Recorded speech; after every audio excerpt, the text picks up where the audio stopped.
اور جب تم نے کہا کہ موسیٰ ہم سے ایک ہی کھانے پر صبر نہیں ہو سکتا تو اپنے پروردگار سے دعا کیجئے کہ ترکاری اور ککڑی اور گیہوں اور مسور اور پیاز وغیرہ جو نباتات زمین سے اگتی ہیں ہمارے لیے پیدا کر دے۔ انہوں نے کہا کہ عمدہ چیزیں چھوڑ کر ان کے بدلے ناقص چیزیں کیوں چاہتے ہو؟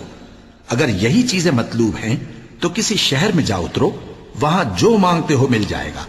اور آخر کار ذلت و رسوائی اور محتاجی و بے نوائی ان سے چمٹا دی گئی اور وہ اللہ کے غضب میں گرفتار ہو گئے۔ یہ اس لیے کہ وہ اللہ کی آیتوں سے انکار کرتے تھے اور اس کے نبیوں کو ناحق قتل کر دیتے تھے، یعنی اس لیے کہ نافرمانی کیے جاتے اور حد سے بڑھے جاتے تھے۔ جو لوگ مسلمان ہیں یا یہودی یا عیسائی یا ستارہ پرست،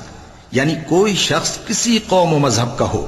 جو اللہ اور روز قیامت پر ایمان لائے گا اور عمل نیک کرے گا تو ایسے لوگوں کو ان کے اعمال کا صلہ اللہ کے ہاں ملے گا، اور قیامت کے دن ان کو نہ کسی طرح کا خوف ہوگا اور نہ وہ غمناک ہوں گے۔